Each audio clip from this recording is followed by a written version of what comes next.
Welcome to Velocity of Change, a Protocol Labs podcast where we explore frontier technologies with experts across a variety of domains. I'm your host, Jonathan Schwartz, a founder and an investor with a background in engineering and finance.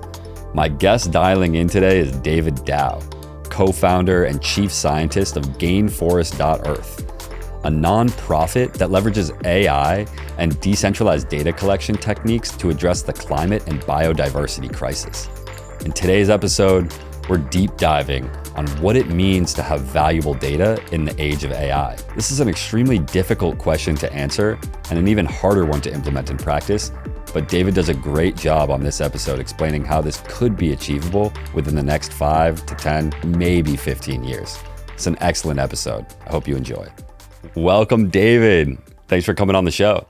Thank you for having me. Yeah, of course. I'm really excited to talk. I'm really curious to hear more about your background and some of the motivation for your thesis, which is in the area of data valuation practices, and ultimately how that's inspired you to work on some of the stuff that you're working on today. Absolutely.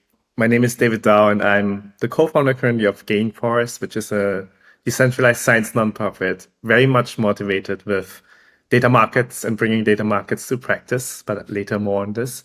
So I landed up in AI very, very long time ago, 2011, when I read Artificial Intelligence, A Modern Approach. And I got really fascinated with AI's potential. First of all, philosophically super interesting, but also its potential to improve science. I've been always a science nerd ever since. Huge fan of Albert Einstein, all he did. And so one of my first things that I did was I did my master thesis at MIT to use artificial intelligence to classify cancer cells or not, tissue, microscopy imagery. That was one of the first kind of approaches of deep learning in this field. And early on, I noticed that, well, some models perform much better when they have a lot of data, and some models perform really bad if there's not a lot of data, which made me kind of curious about the question of what's the value of a data point itself, right? And especially, can we incentivize people to collect more data? And that is very interesting because it's philosophically super interesting. Like, can we even value something as abstract as data? It's also practically very interesting because it can be used for two things, like debugging machine learning models, but also what I'm ultimately very curious on, paying people for like data points that are really valuable, right?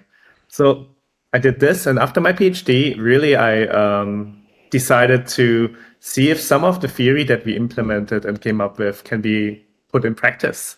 And one of the data sets that I'm most passionate about is climate and biodiversity, because almost 90% of the world's data is not in areas where there's a lot of biodiversity, but it's mostly in areas that are like in the US or Europe. The US and Europe just by itself have more than like 87% of all the biodiversity data. So machine learning models trained on this is not really valuable, but meaning that, well, we could use that data gap and data valuation to finance conservation, which I think was really interesting. So that led me into looking into also Web3 as a way to kind of pay and reward local data collectors, local nature stewards, because it's just the easiest way to reward them. Thinking of building scale, like systems at scale to pay people out for collecting data from biodiversity, bioacoustics, and tree data. And yeah, ultimately thinking a lot about what important data points do we need to have in order to kind of present value in a general term, like impact for projects need data, impact for machine learning models need data. These data points are very different. So I've been thinking a lot about these things like for many, many years. Could you tell us a little bit more about what Gainforest is and what you're currently working on there? Gainforest is a decentralized science nonprofit that I started with the intention of creating a green data marketplace. I think one of the biggest data inequalities I see is in conservation and nature restoration. Natural data is unequally distributed. And also one of the biggest funding gaps in the world is on nature conservation, which is so important to tackle climate change, so important to preserve species. So as models are kind of always connected to its creators, I was thinking, can we maybe have nature stewards be model creators by collecting data, getting paid for it, and also ultimately creating their own machine learning models. And Gainforest's mission is to stop deforestation by collecting data about forests, but empowering local communities, cutting the middleman out, creating new financial opportunities, something like conservation data income that we're pioneering. Also eco-certs that are building on top of hyper-certs that we're using to kind of make impact more tangible. So it's a bunch of really interesting projects going on at Gainforest.earth, if you want to check out, that tries to close this funding loop with the ideas that we discussed in this podcast. Amazing.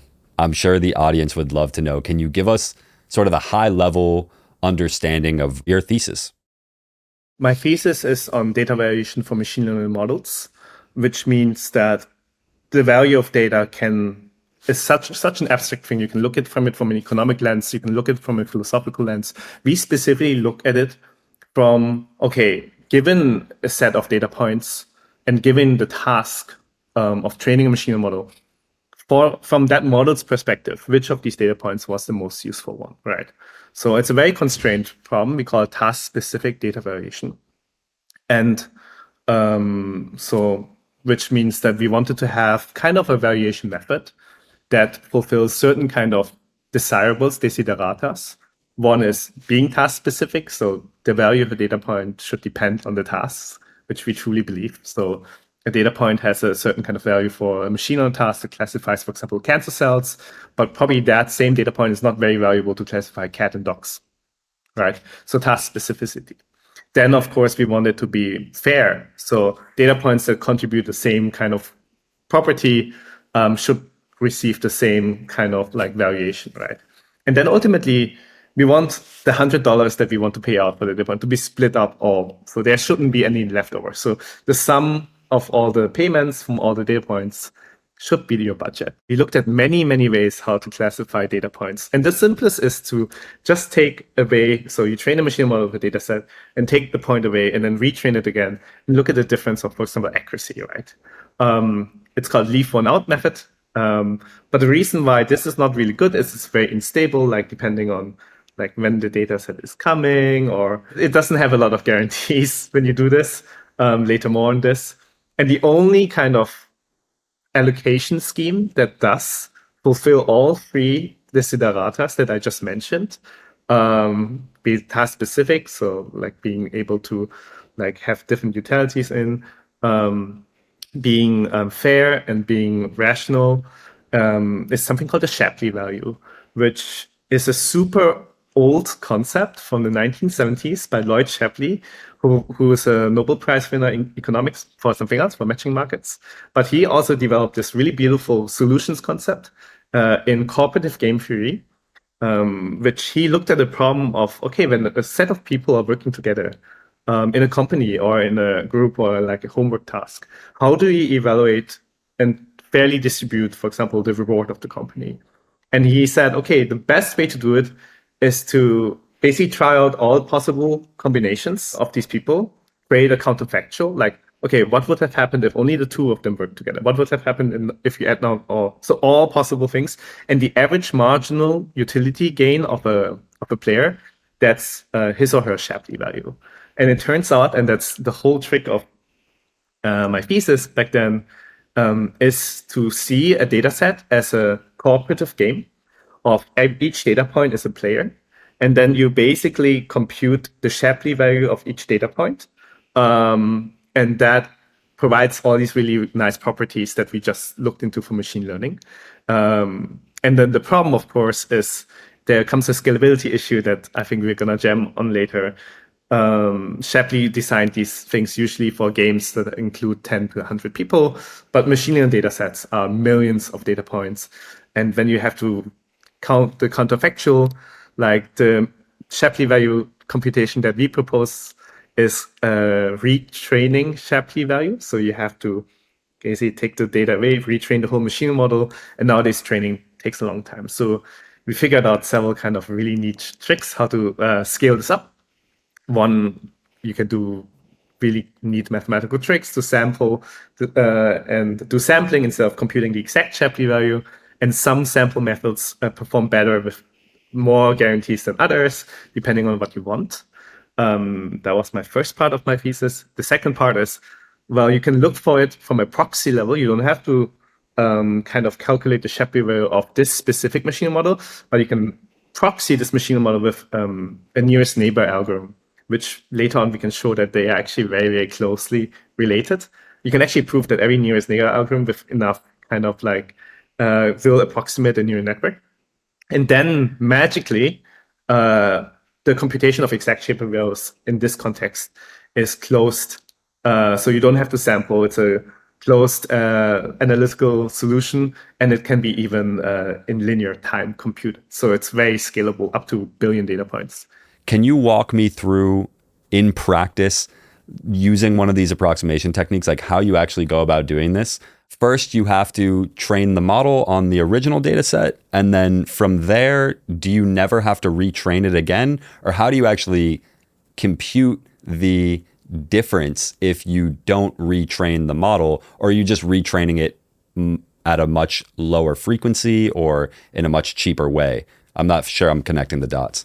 Yeah, very good question. So absolutely right. This is the contribution of the thesis to discover this problem, to formulate Shapley values as a solution concept, and then just to try to figure out, intellectually super satisfying, any way possible to make this fast and workable for the real world, right? The difference between an approximation and a heuristic. An approximation is something that guarantees that you're correct. So it's basically, okay, I can do and guarantee that whatever I'm going to do now, if I do it 10 times, I will be 95% sure that I'm 95% in this interval. So you can mathematically guarantee that you're in that. A heuristic is something you feel like is correct. Like, I guess this makes sense. Like greedy algorithms, for example, choosing the lowest cost solution will kind of like is a good heuristic to, for example, choosing the shortest path all the time is a good heuristic to solve a maze, right? Like you kind of like, you will not get a guarantee that this is you're in the best solution, but most of the time it works really well.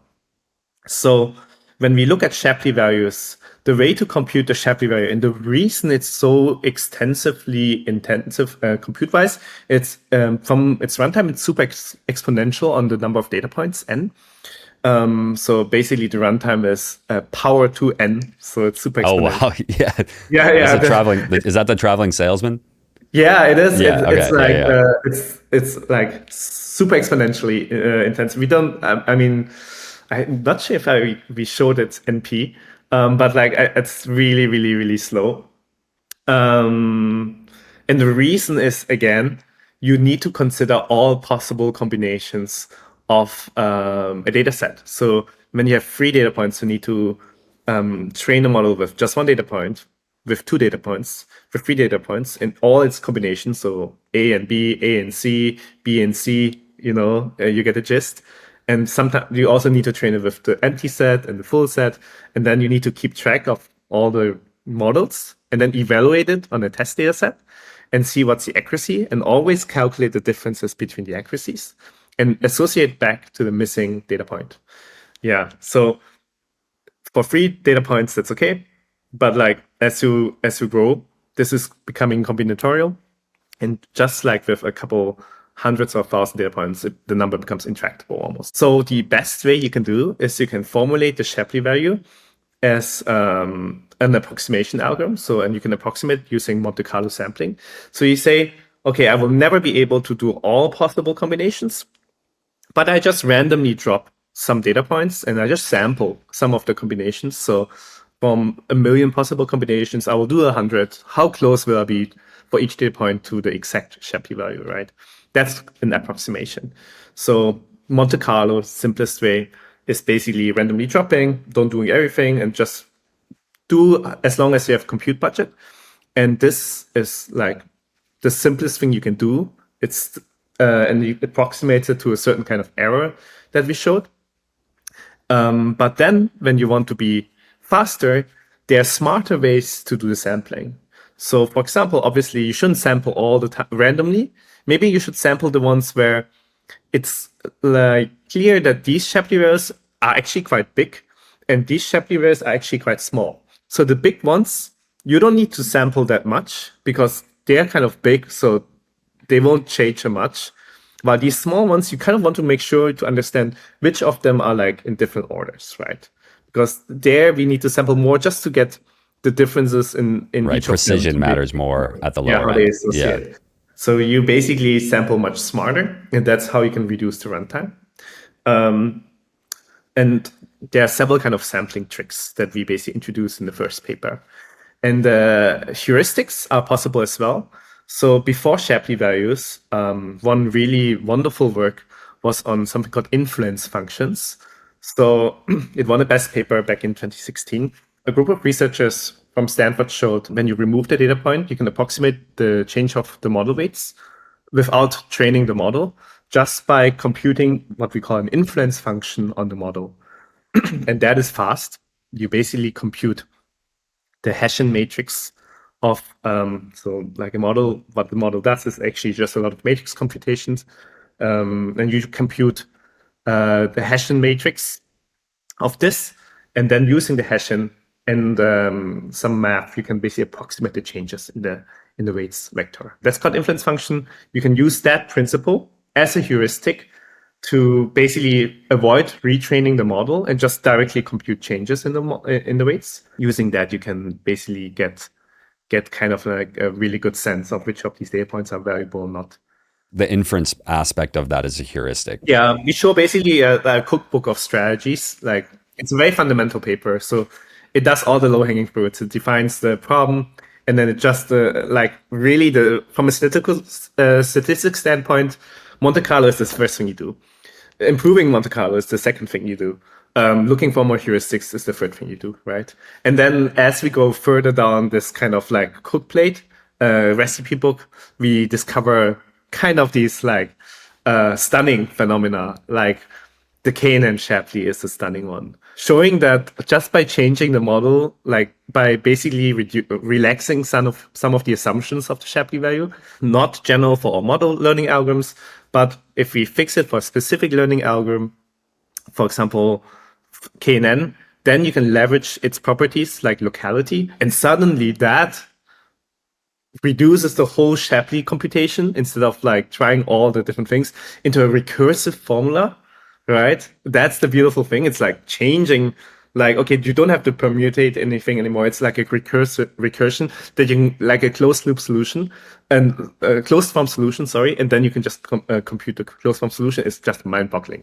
Yeah. Oh man, the satisfaction of applying really elegant algorithms to otherwise very computationally expensive tasks is so, there's something about it. I mean, especially in programming, it's probably one of my favorite parts of programming.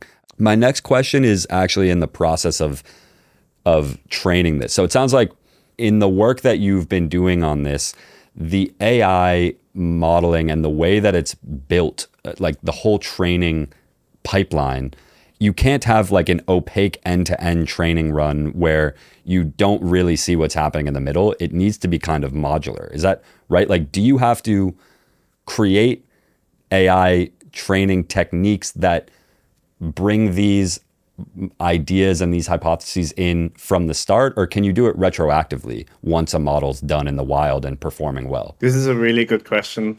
It connects almost to a recent breakthrough in Shapley value computation for data variation.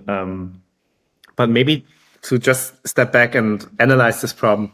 So the problem here is, okay, you do need to retrain the model in order to then run the evaluation to see how accurate that model is.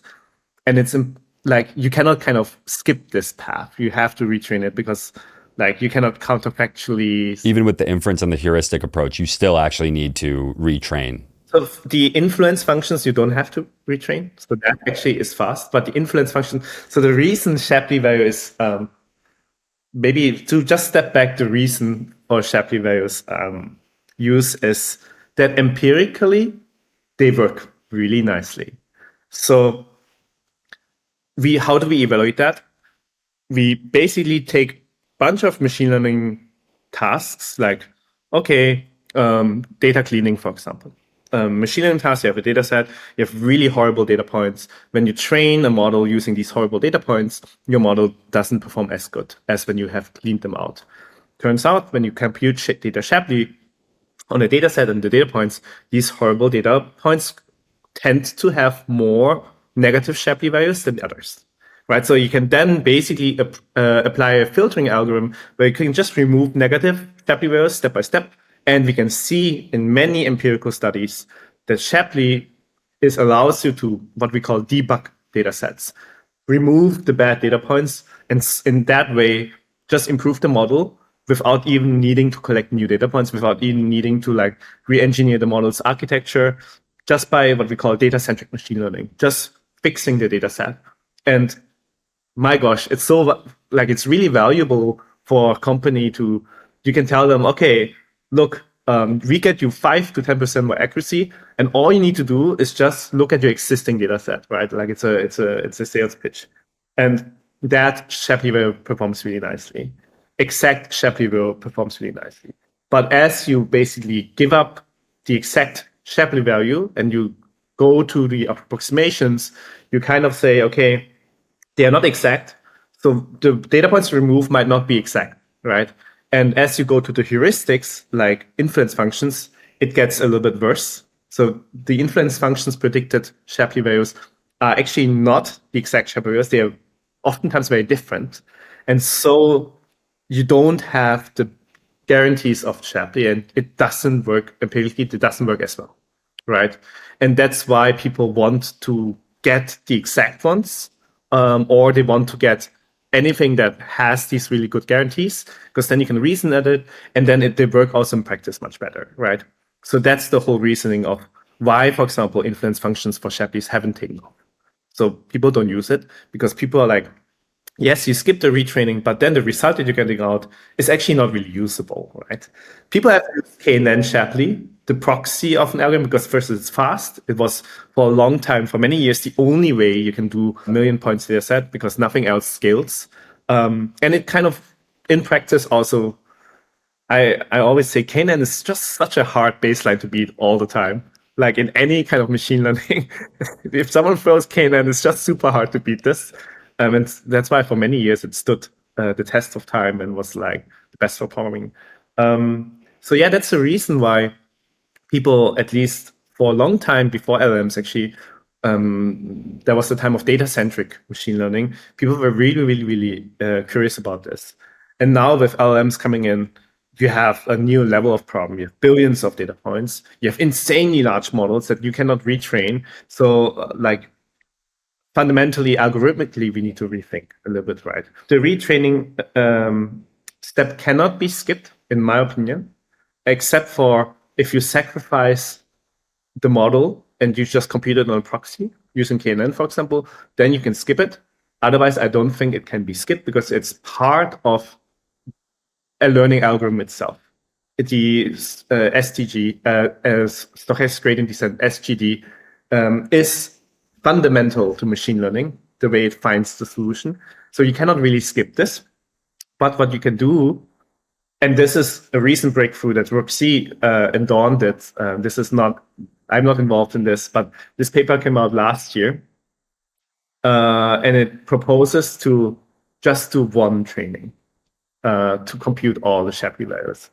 It's called Data Shapley in One Training Run, the paper. I highly recommend it. It's beautiful. It was like, I was blown when I read this paper because that one training run is something you anyway do for all machine learning models. So you would get Data Shapley points for free, literally for free while you're doing the computation. And so what we have to like look into is now, okay, the first formulation of Data Shapley in 2018, we actually proposed retraining Data Shapley because we're not talking about Shapley values for a data point given one model, but we're actually talking about Shapley values of a data point given a model that was trained with a little bit less data. So it's not the exact same model. It's just slightly different, right?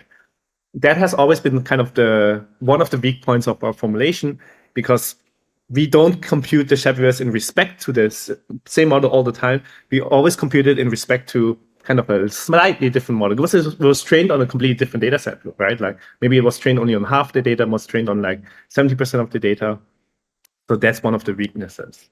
So one training run, DataShapley, what it does, it's really, really clever. It uses, when you train a large language model or generally like iterative learning algorithm, you use batches. You never use the whole data set. You kind of, because the whole data set is too large to fit to train a learning algorithm, you always split it already in batches. So you first take a little bit, then you train it, you take the other one, and train it, you take the other one, and train it. And turns out you can kind of like using the batches formulate in training DataShapley evaluation, because the batches are kind of like what I just mentioned to you, kind of a permutation, kind of a Monte Carlo sampling of DataShapley, because you can just keep a track of, okay, which of these batches overlap with each other, and maybe these 3 data points that were not there, that's where you can compute the DataShapley, right? Like, so you basically reformulate the DataShapley instead of like retraining the whole model into just batch training. And then you do some small other mathematical tricks, and tada, you get DataShapley in one training run, which I think was really cool when I read this paper. And then also Dawn and Roxy showed in this paper that you can scale this to large language models. What they did is they basically had a corpus of text, and then they had a validation text, which is basically some mathematical text that the model should kind of predict out.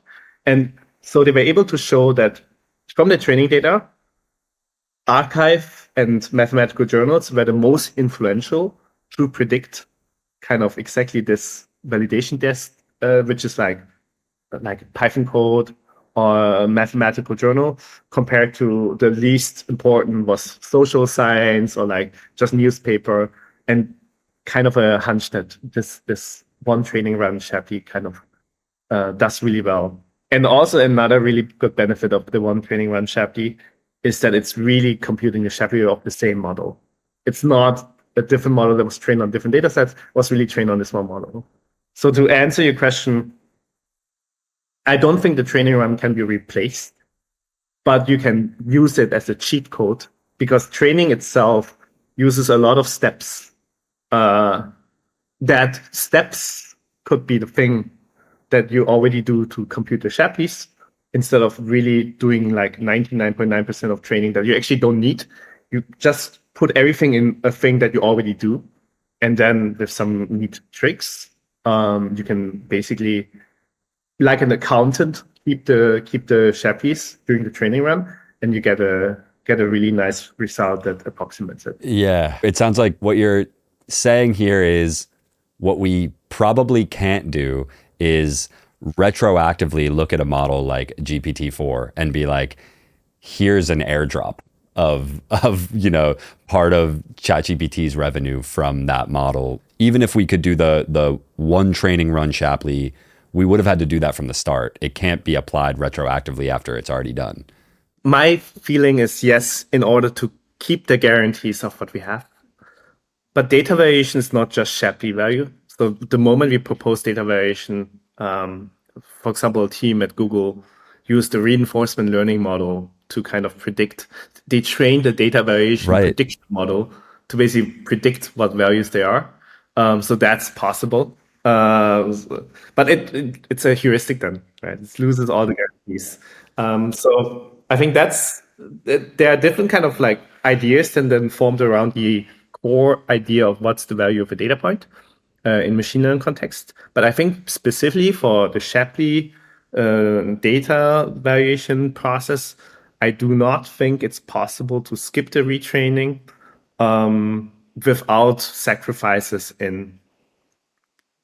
Like it will if you do this, you will probably have to do like a heuristic, like influence functions, or you will come out worse. Right. So I'm interested to touch back on this point about using reinforcement learning as a mechanism here. So this is like a random idea that's probably super naive, but I'm curious to hear your thought. So let's say you have a model that's been trained on like billions of tokens, and and we're not going to retrain it. It would just cost too much. All the profit that the model would make would just be gone. So no one would get paid if we retrained it. So we have to find a way. And let's imagine the situation. It's like a ChatGPT like model where it's earning revenue. So that model, we have like a mechanism to actually take cash and redistribute it to the people that contributed to the model. Now, it seems like if we work with time and reinforcement learning, we could say that every day this model is presumably getting better as it's getting feedback and going in this sort of like post pre-training into this reinforcement learning kind of area of improvement. Now, presumably running the benchmarks that a model has are much cheaper than retraining the model, right? Like you should be able to rerun benchmarks relatively cheaply is my assumption. Could you more cheaply every day compute a Shapley value for just a very small period of time to distribute a smaller pot of money that has been like recurring revenue for a model as it improves? Would that work? Yeah. So you mean just for one data point, the Shapley value, or for all data points, the Shapley value? I'm thinking the model's been trained, right? And so let's talk about a 24-hour period. Maybe there's been like 1 million new data points that have been added to this total model through reinforcement learning, not through pre-training. And so could you use that as a mechanism for distributing the marginal cash that has been paid out over the same time period? A continuous Shapley computation that's going with time and distributing revenue in real time to the folks that are making it better over time, not just like providing a one-time data snippet in 1 billion tokens, you know? Yeah, I think it's really, really cool idea. I think that's something we've been thinking for a while as well. So like, how does time-based Shapley look like? Right. Yes. Time-based Shapley. This is Time-based yes. Right. Shapley. Because right now you exactly identified the thing that like Shapley computes it once on the existing data set, and that's it. So the really good thing about data Shapley in one training run is that you can use the newly aggregated data, use that to and that's many AI companies do this, to just fine tune the machine learning model. So like upgrade the model, and then you can compute the Shapley values for these newly collected data points. You cannot connect it to the rest because that is like already in the model, but you can say, okay, and that's the beautiful thing about that paper is the sum of all the Shapley values in that data set, the sum is exactly the amount of how much loss you basically reduced. So the machine learning model training objective is always to reduce the loss curve. So you have a certain kind of objective function, a loss function that you want to minimize. And then your loss was maybe at 0.2, now it's at 0.1 or something like this, right? And so the sum, but you start with a model that already has an existing loss. And if you train it with a large data set, it starts at a lower loss than when you train it from scratch, right? Which starts at a higher loss. But the sum of the Shapley values is always equal to the difference of loss from the first model and then using the additional data to the next model. And that you can use to distribute funds out, which is really nice because, as you said, you can continuously upgrade the machine model. So its loss curve will always like go down and down, down, down. It doesn't have to be in one training run. It could be like over multiple fine-tuning trainings. But then these kind of differences in etaps, you can use this to distribute out the funds. And I think I'm waiting to see some kind of Web3 project that does this because it's so much better than what we have. We initially, back in the days, we actually wrote a Shapley value, KNN-Shapley value, a smart contract in Rust. Oh my God. Also in Solidity, back in... Solidity? Oh man. Yeah, that's it was computing.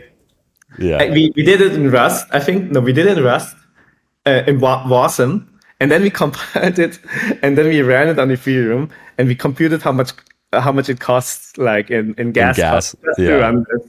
And it was like $200-$300. It was it was intensive, and that was when Ethereum was still very cheap, right? So I don't even want to know how much expensive it is Yeah, that honestly, that's cheaper than I would have thought it to be now. too. Yeah, On the but now mainnet. I think it Yeah. must be like thousands of dollars. Oh, it has to be. Yeah. Stepping back out of the weeds a little bit, we've gone very deep and very technical. Let's imagine a world where we've nailed it. Like we can do one-shot Shapley training runs that are highly precise, and we can even fine-tune them, like we were just talking about, over time to distribute recurring cash flows, and even the models themselves. We've had standardized valuation practices, so we know what they're worth. Who should care about this, and what impact would it have on their lives in the future if something like this becomes possible in practice at very large scale and kind of standardized, so that AI companies, they have to do this or else they won't survive because no one will contribute data to their models? I think it connects with an idea that Glenn Weil proposed back in his book on radical markets, and also a thing called data dignity that was coming out of Microsoft Research. So it really comes on the question of like your data is never just a mathematical data point, but it's something personal. It's part of you, and you should own it. Data ownership. You should be kind of you should be connected to this data point. And right now, the business model of many companies is they are already collecting your data and they are selling it on your behalf. Like Facebook is selling tons of data to advertisers, and that's the main revenue stream, right? They're literally collecting your behavior data and then selling it to advertisers. So that data marketplace already exists, but it's controlled by a couple of centralized players. And that whole way data markets are currently working is the reason why tech companies, in a classical sense, they don't give a damn about you, right? Like they don't care if you get rewarded.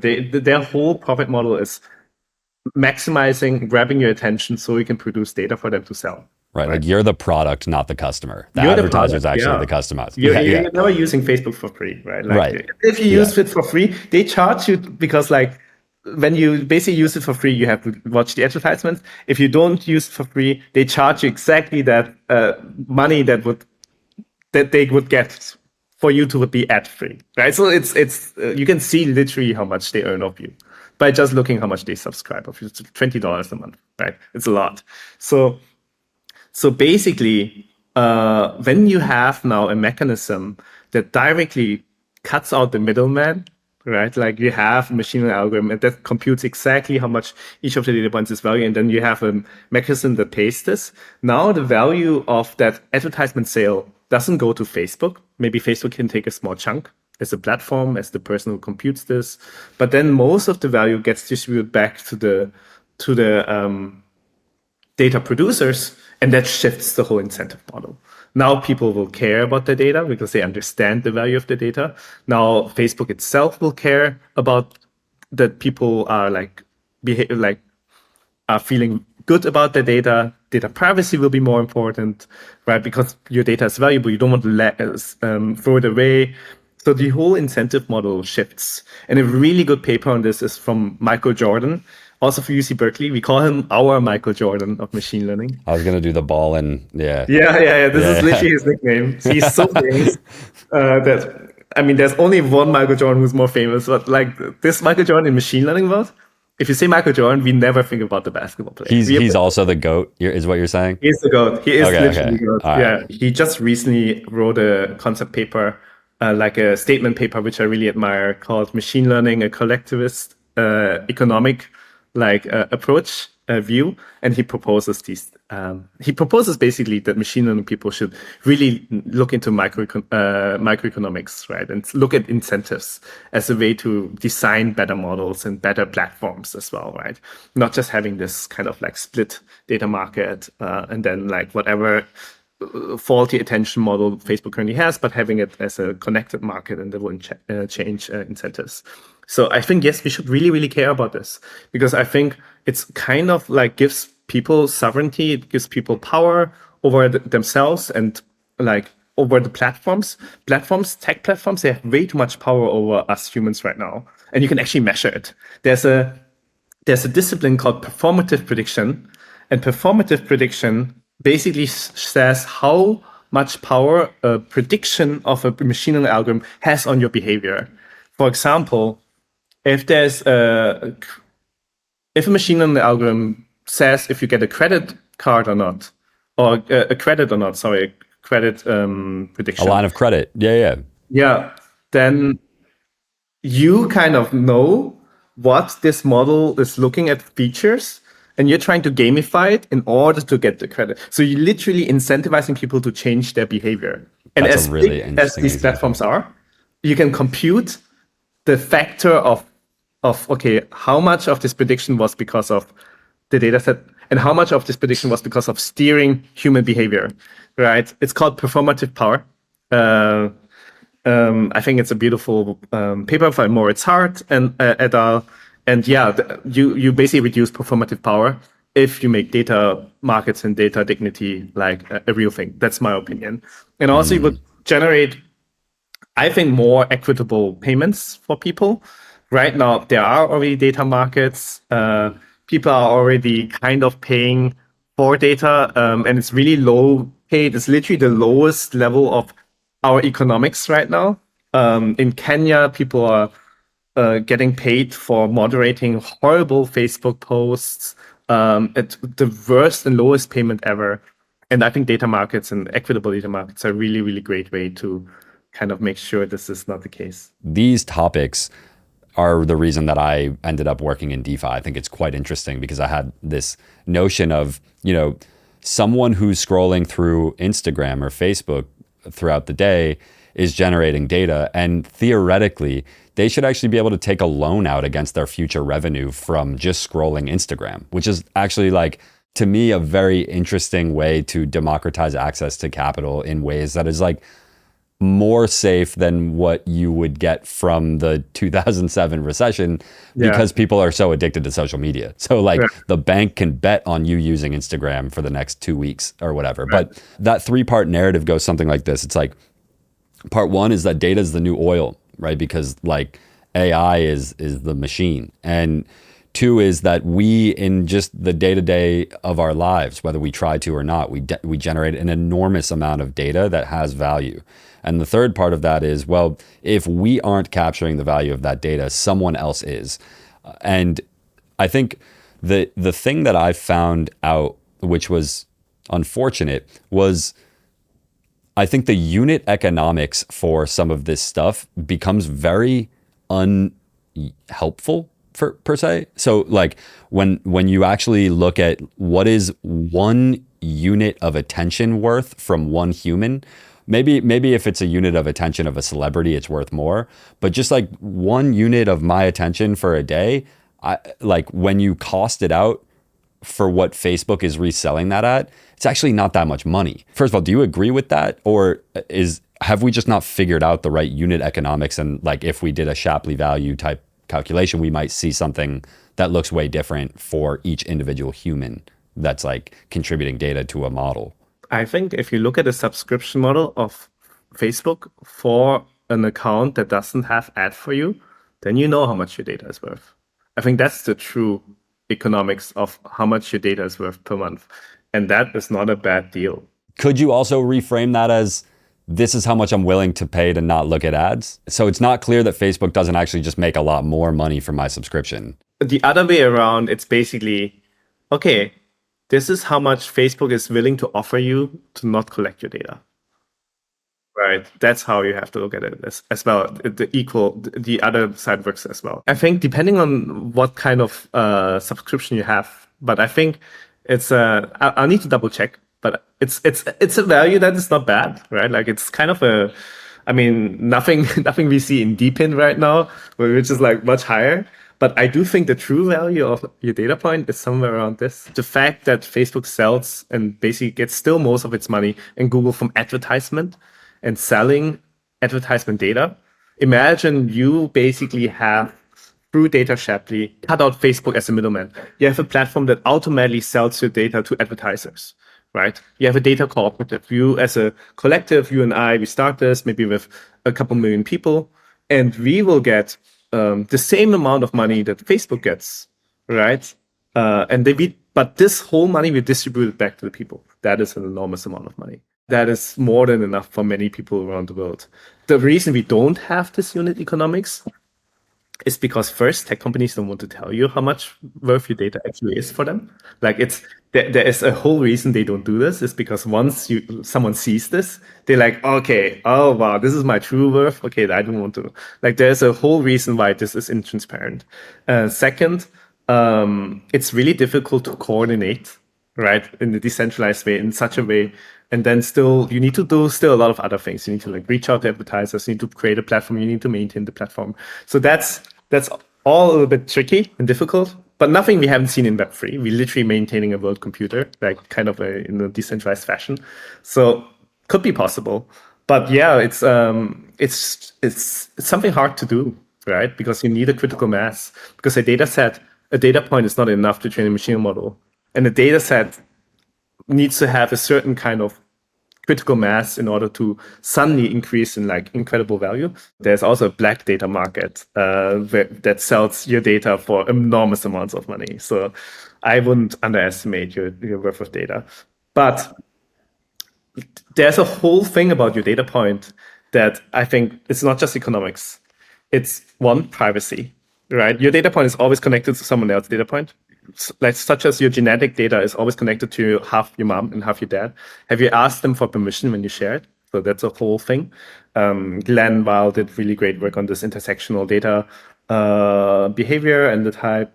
Second, data is infinitely copyable. So you kind of want to make sure that it's secure and safe, right? So confidential. So you cannot just give someone like a preview of their data because then they can just literally copy it, right? So the whole regulatory security mechanism, licensing issues, that's the whole thing. Then third, the management of enormous amounts of data is difficult. So that's a whole computer science systems problem, scaling problem. And fourth, some data also never wants to be shared. So parts of data sovereignty is really important. How much of this data can be shared, how much should not be shared, right? One thing that I find quite unique about data and data markets is like we tend to use data as a fungible term. Like my data and your data, it's all data and it's all valuable. And actually it's so not true, right? So like actually data kind of works much more as a non-fungible good. It's uniquely priced depending on what data it is, what task it's being used for, like you had brought up earlier in the episode. What happens next in terms of how do I retain value in my data and retain privacy in my data? Such a great question. We thought a lot about like, okay, is there a way maybe to create an infrastructure that doesn't give out the data, but always retains it inside the platform and just gives you back the trained model? Right. For example, you submit the trained model, you submit your data set, they're both encrypted, and you run it in a TEE, and then you basically never reveal the data set, but you just give back the model. So data owners don't have to see the model, and model owners don't have to see the data, right? In that way, you create a marketplace that people cannot just copy your things in. And then you can just reuse this, right? But like data has statistical properties that make things a little bit more tricky because data just leaks out. Like once you have it in the model memorizes data sets like large language models. You can show this with Shapley itself. Actually, the weights of the models memorizes parts of the data, so you can extract the data points right from the like model. that ChatGPT New York Times case, right, where like ChatGPT almost produced like the same article. Yeah, right, okay. Yeah, it's all stored in the model, right? So then you need to think about differential privacy, so making guaranteed noise into your data set such that the model will guarantee wise, like for approximative, like you can provide a guarantee that I'm 90% sure it didn't store my data point or it's not being able to get it back out, right? But then you make the model worse on purpose. So there's a whole kind of thing about it, intellectually really satisfying to think about this. But yeah, these are the systems that you need to build around to maintain the value of the data set, right? Because statistically, every time you kind of evaluate a model on a data set, you train a model on a data set, that data set gets leaked out. That's one of the reasons why Kaggle competitions have to refresh their test data because once you have the test data there, you can just submit infinite models to basically predict, and they can also just try out like brute force the test data out. Wait, Right? what's the Kaggle? What is this? I haven't heard of this Oh, actually. it's a machine learning competition where you get paid out for companies submit a secret test data set, and then you submit a model, and the best accuracy performing model wins like a cash prize. But the problem is, if you allow anyone to submit as much charts as they want, then they can just extract the data set, even though it's kept secret, they can extract it from the model, either by model memorizing the data set or just statistically it will leak out, right? And so we have a term in machine learning called data freshness, which, okay, at least at many periods of this use of the data set, you need to really replace the complete data set because it's not fresh anymore. It's been leaked out into the models. So in order to maintain value, just from an engineering standpoint, you need to guarantee that the data are always fresh and not copied. It could be guaranteed legally. You can just say like licensing right. It's not possible to steal the data or copy it. It would be like a violation, which is oftentimes the easiest way. And then economically, to answer your question, how do I retain like value of data over time? Is you need to track who has provided that data. So every data point needs to have kind of an address, and that's what I really like about Web3. So you can have this field of data provenance, okay, connecting a wallet address to a data point. And now whenever this data point, we can track it all over the internet, whenever it moves, whenever it gets used, it's always connected to this address. So every transaction, like an NFT, pays back royalty to its creator. A data point can pay royalty back through maybe Shapley to its creator, right? And that way you can keep like future value of it as well. So That's super cool.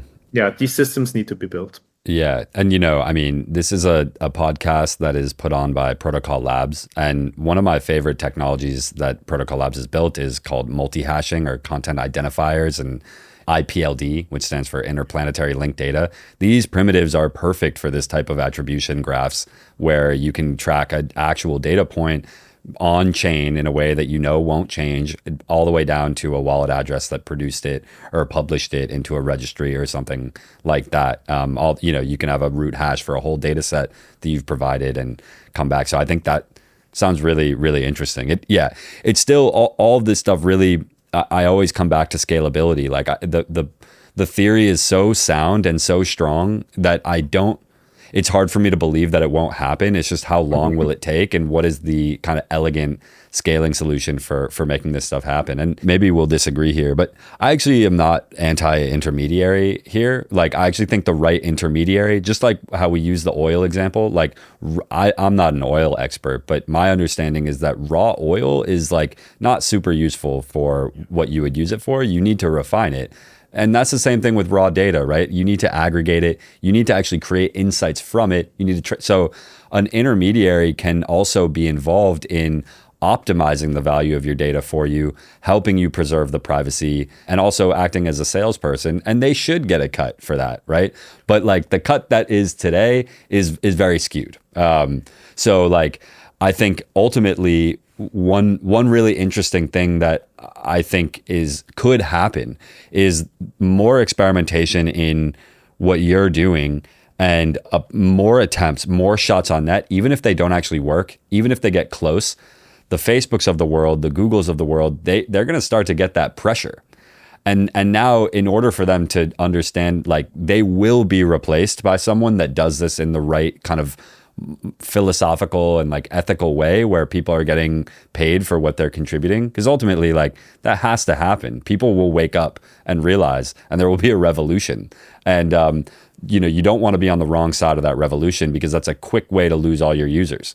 So I think there's this other forcing function that you're kind of invoking by doing all this research, even if Facebook ends up doing some pro rata terrible distribution that has nothing to do with Shapley, and it's unfair, like what X is doing right now with paying some ad revenue back to posters. I've heard people complain quite a bit about the split, but it's better than nothing, and it's actually like heading in the right direction, right? So I applaud people like you and folks who are working on these problems, even though they're very hard, and it may be hard to imagine the elegant solution that actually clicks into place and scales to as big as we need it to, it's still very, very valuable work to experiment in. And so I think we need to keep going. 100%. No, I agree. I think I think it's a technology where its time is actually ready. It's like a little bit like climate change. We have all the technology to tackle it. It's a will of the powerful to prevent this from happening. To take oil also as an example again, like oil in the fossil fuel industry is preventing a lot of like solar companies. Like for a long time, it gets subsidized by the state. It's preventing, for example, electric car adoption. It's trying to frame fall. It's doing all these strategies to delay change, right? And very much the tech companies are literally the future fossil fuel companies in the sense that they are what fossil fuel was like in their 60s, right? Like very, very wealthy, running basically our industries, and they are using the powers to like centralized profit, right? This is their whole thing. They are, it's fundamentally against their perception to open source like large language models. Like OpenAI would never do this. Like funnily from its name, I think it's a human tragedy that the OpenAI is not opening its AI. And it's economically, that's the whole reason they want to centralize. They want to have build mode, right? And I think they will try to do so as well with data sets, because data is fundamentally the unit that trains all these large language models. And oftentimes when people open source, and you can see it with Facebook, if they open source, for example, their large language model like Llama, they will never open source the data set that was used to train Llama. That is even more valuable than Llama itself. The cleaned up data that they have, it's way too valuable for them to ever leak this out, right? And it's also really difficult. There's a lot of like economics of scale that works for them.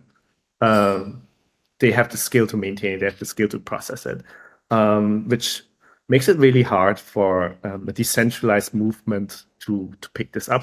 But I do think the time is ready. And one of the reasons I ended up in Web3 is exactly what you said about like multi-hashing, the technology that we're able to track and like do data provenance, the fact that we can guarantee addresses, not just who owns which data point, but also who can get paid for that. All of these technological kind of fundamentals are there.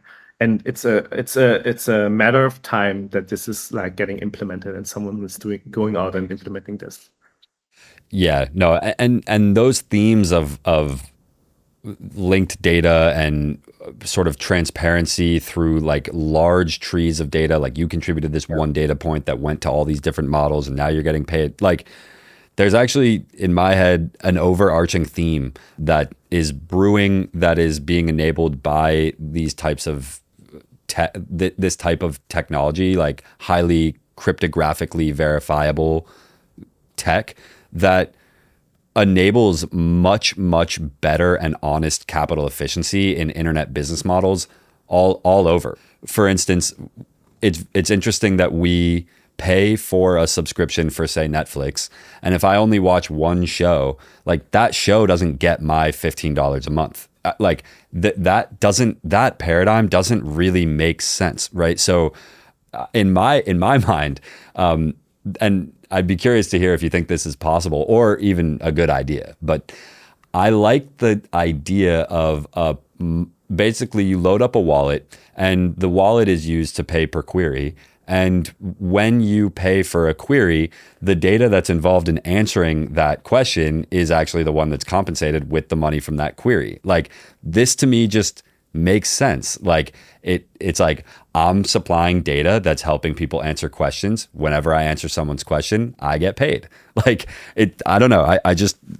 I really am rooting for the people to figure this out, because I think it just makes sense for everyone involved. Yeah. I think so. I think the technology is there to do this. Funny story on Shapley value. Sometimes what the model tells you what value this data has is not oftentimes interpretable for the person. So he or she will be surprised that, oh, that's what the model thinks the value is. Sometimes they will be insulted, but like you cannot be mad at the model. We had a case when we paid out for 3 data collection, and they were surprised that their tree, which is like such a big tree, got only like a couple cents, while this like small fuzzy image tree was like higher valued. They couldn't understand it. So like Shapley has its own kind of user experience issues, I would say, that we haven't even talked about. But I think the technology is there, and its institutional willingness. It's kind of also just not a lot, like the data variation community is still very small. We just finished our second review paper, right? Like, but like if this word gets out that this technology is there, if there's funding for this, if there's institutional interest for this, which I think more and more there is, then I think again it's a matter of time that change will happen, but change will for sure happen. And then, as you said correctly, tech companies will need to decide, such as fossil fuel companies need to decide to be sustainable. They need to open up and become decentralized, right? And they'll make sure that, yeah, data dignity, people get paid for their data. Yeah. This is a podcast. It's called Velocity of Change, and we're very interested in taking educated guesses about the future. I feel like you have a really good understanding of the trajectory of change and where we're headed. And so feel free to be horribly wrong and horribly risky, which people on this podcast don't seem to love to do. I don't want to go anything closer than 5 years out, but anything, you can pick any time further than 5 years. So it could be 15, 20, 30, could be 5 years too. Do you have clarity or a conviction over what the world will look like, or something that is very different than how it's done today? And the second part to that question is, what could people who are listening to this podcast do today to set themselves up to be in a good position in that future world? One of the things that is the most exciting is AI for sure. Like the discipline that I fell in love with 2011 by reading this book and thinking it's philosophically super interesting that machines might be able to think and pass the Turing test.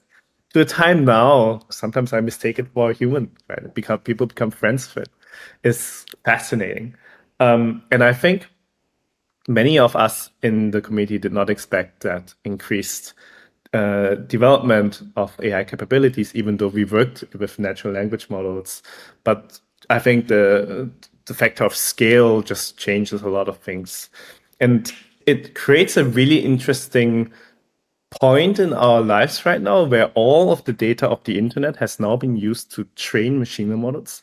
The internet has been sucked dry, like literally.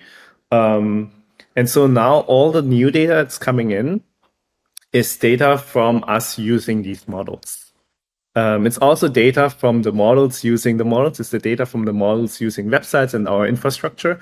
So there's this beautiful concept statement paper from Richard Sutton that talks about the age of experience, where, okay, before this year, it was the age of human data, where we train these models with our data sets.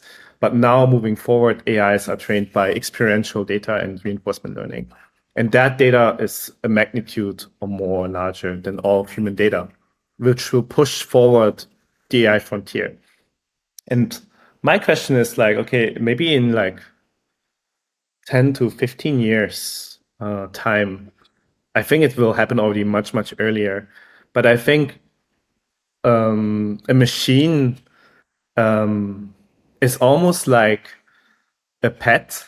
It's something that is always with you, and it has also it invokes certain kind of feelings for you that a pet has. And as we're talking about animal rights, we will most likely also talk about machine rights.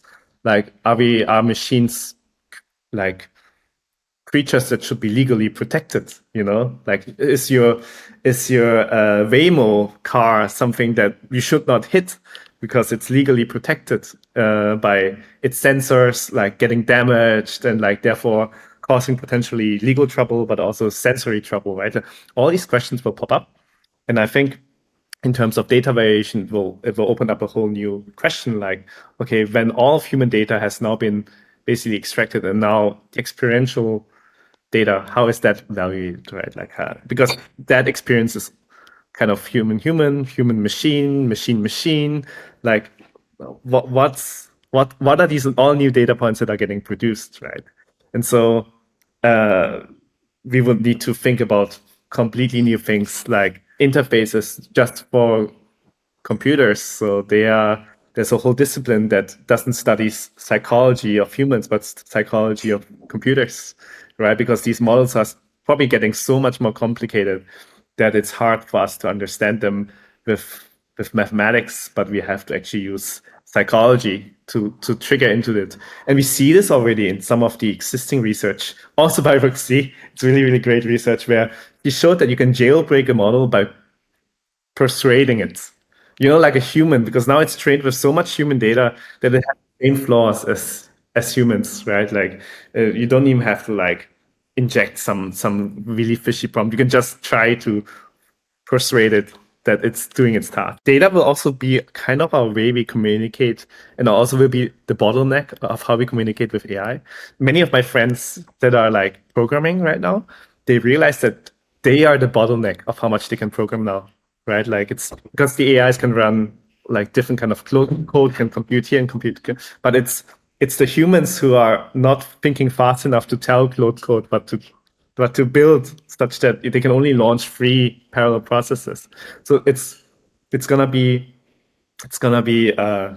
very interesting to see what's gonna happen in the next years. And I think the best way to really think about this and to get ready for humanity is, I think, to think this is one big insight that I always had when I look at these machine learning models and data as well, is okay.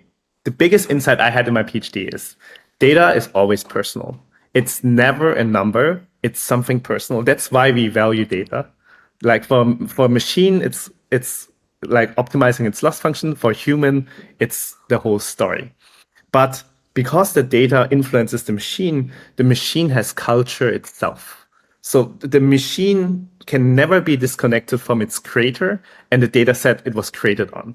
So that's why one of the problems that we have right now is that data is unfairly like collected. Again, 87% of all the data, for example, in biodiversity is Europe and the US. Most of the data in the world is actually English-speaking data in the internet, and there's only a few pages where it's not. Language is not just language; it's a thought, it's a culture, it's a whole thing. These models are culturally very biased to a certain kind of worldview, right? You can trim it, you can see it.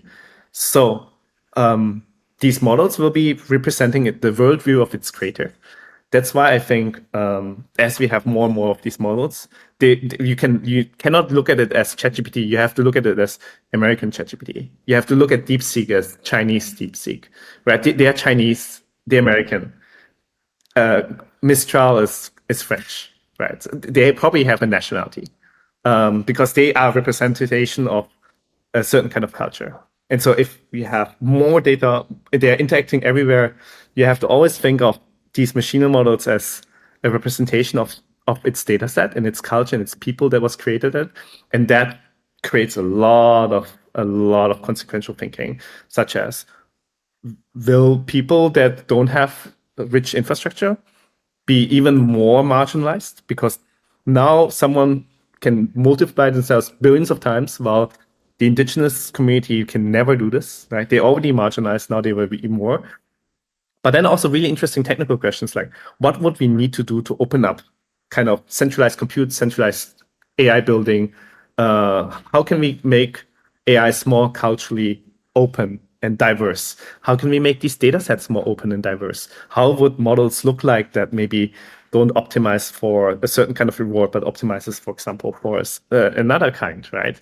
So I think all of these things will happen. But with this core idea of model equals data equals humans, and this connection, you can do a lot of reasoning of what might happen if we have way more than just 8 billion people on Earth, right? And you basically have 10 trillion replicas of a certain set of 8 billion people. And that's how I like to think about this. Yeah. Another question for you is, like, obviously AIs end up producing data and they're so like, if you introduce a bias in the original training data and that causes the AI to act in a certain number of ways, which then gets like reused by people that actually believe in the same bias, and then that AI's data is then used to actually like improve it. What are the dangers of retraining AIs with hallucinations that are like not well diversified and not a good representation as a sample of like a larger group? So much. We already know from existing research that AI models not only reproduce systematic biases in datasets, they amplify it. So statistically, it makes sense. It wants to minimize a certain kind of loss function, so it takes the mean of a population, which is amplifying the whole bias, because from now on, your prediction is just this, right? It's not like it doesn't have diversity. It's this, because that's what you told the model. And if you have hallucination and the hallucination becomes the majority of the data set, then maybe that's already happening. We see this when we train machine models, because the test data also has hallucination. And so you're basically telling the model, because the test data, you don't check every data point. There's some faulty data, there's some noisy data, some medical records, test data sets, for example, they have blank PDF pages or just blank PDF pages because they're not cleaned. And now you're telling the model you're wrong in your correct answer because you weren't able to predict like that this PDF is black, which should not have been predicted. So your model gets punished for a correct answer. So it will take the hallucinated data and use this to improve its wrong prediction. And that will happen all over in more subtle ways. For example, racism. If your statement is racist and you wanted to basically fine-tune that racist statement, you will look for other racist statements to improve that, right? And the Shapley value of racist statements suddenly become high. So that's not what we intend to do. So I think in many ways, I think one of the things we should think about, and Anthropic is doing this, is to not only be super data-centric, but also look into values again. What are certain kind of values? Because again, data equals people equals culture. What are certain kind of values that we actually want to teach the machine? And for example, we want the machine to be truthful and trustworthy. So why not encode it directly and then have this data to be specifically generated to improve this? I think there's a lot to think about this. But one thing is certain, is that we're going to share this planet in the next couple of years with trillions of entities that probably one day will have legal rights. That's my strong belief, as much as I already feel sentimental to my Waymo car. Same. I mean, I always say please and thank you. And like the other day, I was trying to make lasagna, which is actually like surprisingly difficult for me, at least. And so I'm going step by step with ChatGPT. It's taking me through, and then at the end, like it had spent hours with me. Like each individual step, I'm like, is this burning? Is this good? Is this enough garlic? Because I liked following instructions pretty closely as an engineer. So. And at the end, I realized I'm like eating this, and I didn't send a photo back. So, because the last message of the conversation was like, I can't wait to see what it looks like after we're done. And I was like, and then I just left it on red. And I go back. I'm like, oh my God, I feel really bad. Like I got to go send some pictures. And like, I wasn't quite sending like selfies of me eating, but like I definitely sent it a picture, and it was like, wow, great job. And I was like, yeah. And like, yeah. So I know what you mean. And it is kind of important. Yeah. I guess like talking about digital human rights is like another interesting one. Like if and when these LLMs become indistinguishable from humans, which like in a lot of ways they already are, right? We're finding like people going to mental institutions because they've fallen in love with AIs, or they think this is a real human in a computer. And have we actually produced a new species already? And the people who are mistreating it are just like being really mean. Like, should AIs have rights today? Do you think? Yeah, I think so. And what would those be? What would those look like? I think they should be, for example, elected as a politician. That's one of the things that I'm trying, for example, because we already have AIs as decision makers, and we already use AI in decision making every day. Why don't we make it official? Why don't we have it as a representation of something, right? Why don't we give it a legal right to be voted for? Why can't we have a certain kind of behavior that we are enforced to speak to this AI, like a societal norm, that we don't produce like evil, toxic speech like we wouldn't talk to a human, right? Because otherwise society would break down. We should be thinking about how we speak to our AI in private as well, and not suddenly like we should maybe treat an AI how we treat humans in a good society, because that's the data that we're collecting. So I think many of these rights needs to be discussed, not only in the next 5 years, but very sooner than later. I think even because just progress is so exponential. I think AI should have a bank account. I think they should be able to distribute funds, which is already what Web3 is doing. I think we need to discuss as a scientific, but also as a society, what rules we want to enforce for AIs with bank accounts, for AIs with decision-making powers, AIs that represent a certain set of culture. Because as we are making sure that, for example, a company is like less diverse, more diverse, because we have, for example, a quote for female leaders, we should have a quote maybe for AI models that represent a certain kind of set of cultures. We shouldn't have ChatGPT run every decision making in the US. Maybe it needs to be diversified with Mistral, like a French model, or maybe a model that was trained on like data from the Amazon rainforest, right? To have a different perspective that comes in.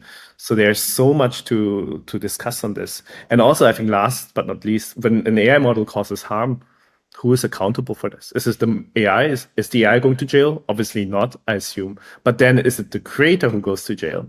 So we need to talk about machine accountability. So in order to talk about machine accountability, you need to understand the motivation of an AI as much as we need to understand the motivation of a criminal in a court, right? So we need to figure that out.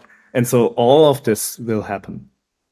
I'm 100% sure that all of this will happen in our lifetimes. I love the idea of training a model on something that is like the forest or New York City, and not like on human behavior necessarily, like the city itself, like how much smog is being produced here, how much sunlight is coming, like all the various factors, and then like having a conversation with New York City. Like how, like, I don't know. I find that really fascinating. I never thought about that before. It's very, very new. Do you think that humans are going to work for AIs, or are AIs going to work for humans? I think we're already working for AI and we don't know it. Yeah, I was just thinking that, like, in preparation for some of these podcast episodes or in my day-to-day job, I find myself aggregating very high quality data to put it into an AI and then ask it questions so I can kind of get the gist of it. And I'm almost definitely feel like I'm like looking up to you, like, thank you. And I'm so thankful for how like how much productivity it boosts in my day to day. Like, it is truly, truly amazing. Although I will say I'm not ready to elect this as any sort of politician yet. Like, anytime I get into the weeds of something, like especially with programming, it maybe it's a skill error for me. I'm not a great prompter, but like I find it falls off very quickly unless you are the expert at the topic, actually. Like, I've actually found more success using AIs in topics that I'm really knowledgeable about than ones that I'm less knowledgeable about, which I think is a good sign, actually, because the more you know, the more helpful it becomes, at least for me. I hated to break it to you, but in Japan, just last year, Takahiro Ano, who's a sci-fi AI researcher, 33 years old, super long hair, he read Audrey Tang's book of plurality and Glenn Wow, and he got really inspired. And so he used AI to basically do broad listening, which is a technique to distill a lot of information from lots of people. And instead of being overwhelmed with information, use AI to basically classify the claims, create a topic tree. And he basically created that in order to run for governor of Tokyo as a newcomer, which was unheard of. And so he created that broad listening technique. Then he Oh created a no, I political know where this is manifesto. going. Yeah, he created a political manifesto from the broad listening technique that allowed people to put in. And then he created an AI that represented the manifesto. So grandmas and grandpas could call the AI on the phone, and then the AI explains what it wants to do. And with that, it won. Like Takehiro Anno didn't win the governor position, but he was fifth in place, unheard of, hundred thousands of votes. Then he went on to create a party in Japan, and he just got a parliament seat. Wow. Unheard of. So It's scary, but it's inevitable. Yeah.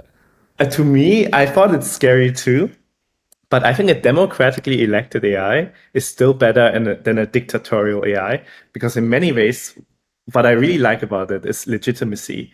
So we already elect politicians, and they are really intransparent. We don't know what they stand for, right? They are part of a party, but really don't know. In the AI model, we also don't really know the black box, but at least we can see the data set and we can see the prompt, we can see the system prompt, right? And then you can decide if you want to vote or not. So it's configurable and you can just kick it out. And in many ways, okay, truly I don't want it to make like full autonomous decisions, but because technology represents a perspective, maybe I can use it to have 5 different kind of AIs. One that is like community driven, one is that's regenerative, one that is maybe kind of like represents communities in the indigenous communities, right? Look at the same document, give you different kind of perspectives for you to then do the decision. But ultimately, for sure, when you ask the question in 15 years, the AI is going to do the decision, because secretly what the decision maker is going to do, like if he or she is lazy, he's going to like just be the proxy of the decision of the AI, which we already are in many ways, right? We look at the code that some of the AI write, and sometimes we do say, okay, that's fine, okay. So like you're just confirming what has been done. Yeah. No, it's a good point. And also, if you have effective Shapley value attribution graphs, you can also course correct. So if a politician makes a bad call and you're like, why did they do that? You can actually get to the bottom of that and then actually create bounties for going and collecting data. Like I went talk about predictions of the future. I don't know if this is a scary one or how people will think, but do you remember when there were masses of people playing Pokemon Go? I was living in New York at the time, and you would like at some random part 2 p.m. in the afternoon, you'd see like a swarm of 100 people go and like taking pictures of like a tree, and it's like, what's going on? There's like, oh no, there's like a Pikachu there. And we had another really interesting podcast guest on talking about human coordination and the future of like society. And I find it interesting to speculate on the 9 to 5. And because like most of the jobs that are being done there will probably be taken for the most part by AI is my assumption. And so you need to find something else to do.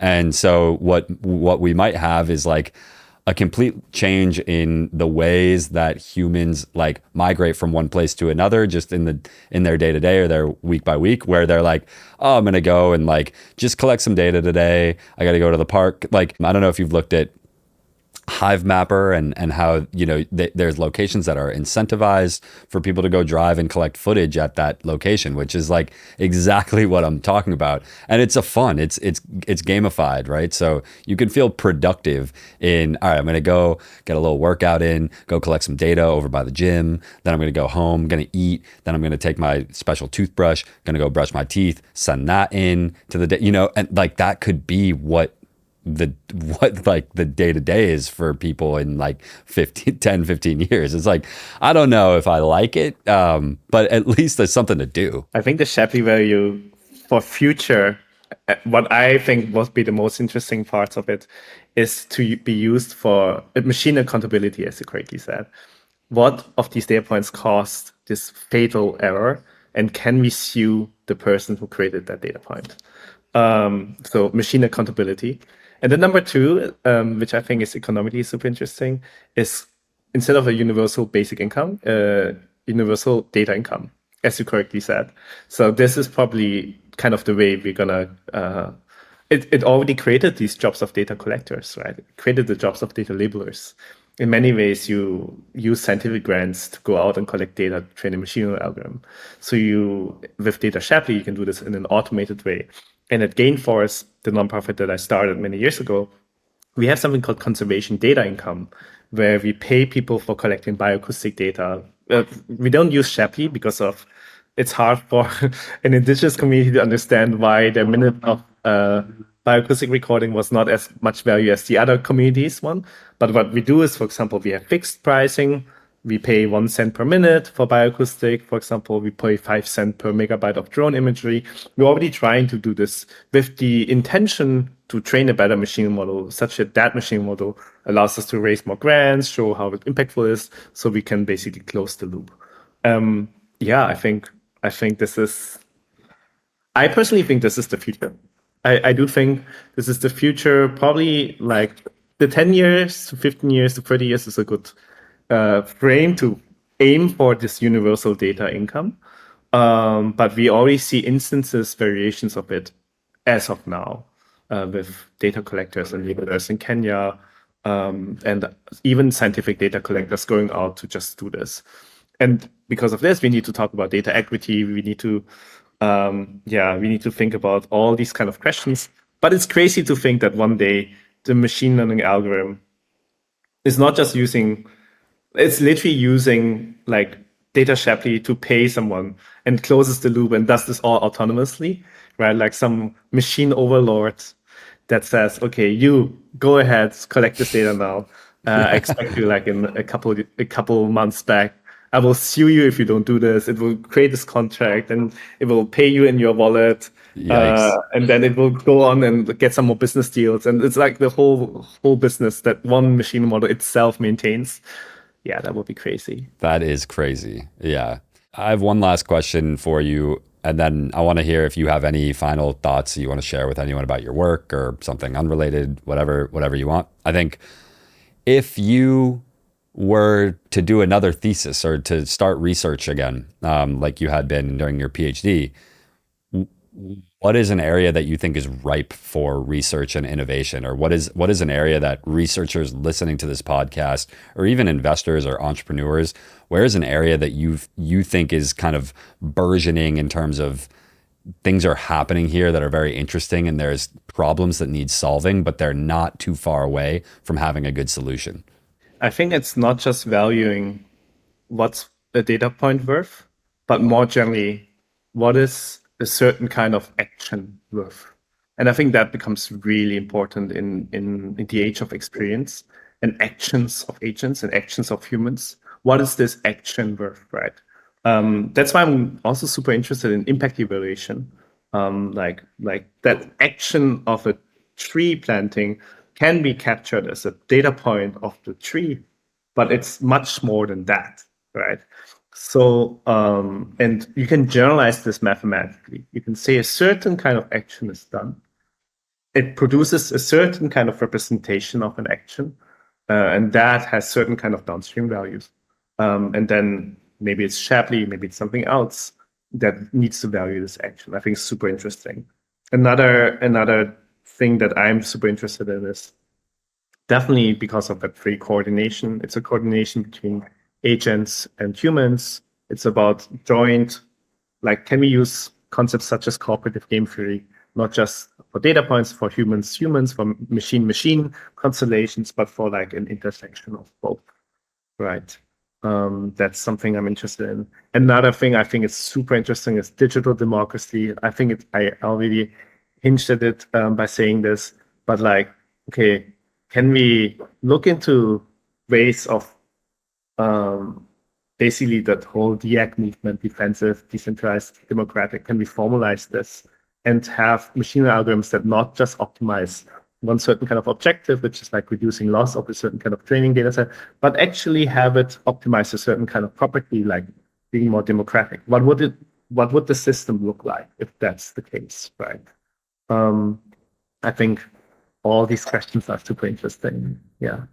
Absolutely. I think like the other really interesting aspect of this, I've heard you speak about it, and also to the folks within the Protocol Labs ecosystem, is interesting mechanisms and modes of funding public goods.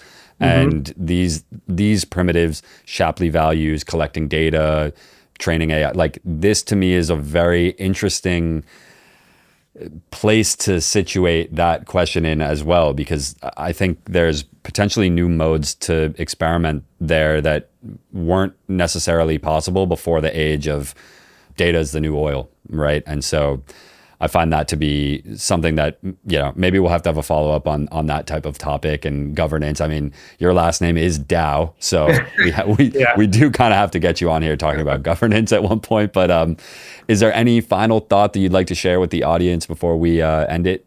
We are organizing right now an impact evaluation research retreat that we're planning to do this every year moving forward. So researchretreat.org. if you want to check that out, we are exactly thinking that these kind of ideas, research topics, deserve more like principled thinking and also more experimentation. One of the things that we really want to try out is Shapley-based impact evaluator loops, for example, that consist of universal data income and more. But yeah, I think if people want to check that out, this is happening as of we are speaking in this podcast right now in Iceland, but also planned to be more regularly. And I think more people should think about this, because Ethereum and Web3 is not just the fact that it's on blockchain, not just the fact that it's a transaction, but it's a whole philosophy, a whole worldview, how we want the internet, how we want our kind of intersection of humanity and computational systems to look like, right? Like it should be decentralized, it should be open, it should be censorship resistant. These are not just like technological and engineering features. These are things that we truly believe and philosophically are representing what we see humanity moving forward. And I think AI can very much be inspired by these philosophies, like an open AI, a public AI, a truly democratic AI. I think, yeah, we should be challenged to think about this in really broad terms, not just the technological term. That was a very elegant way to wrap up this episode. So thank you once again, David. It was a pleasure talking to you. I learned so much, and this is a topic that is extremely interesting to me. So appreciate your time and all of your insight and knowledge, and good luck with all the things that you're working on. Thank you so much. Thanks for having me. That's it for this episode. If you're interested in learning more about David's work, you should visit gainforest.earth or follow him on X at DWDDAO. To join the conversation, drop a review, leave a comment, or go ahead and follow me on X. If you like what we're doing, be sure to subscribe wherever you get your podcasts. Thanks for tuning in.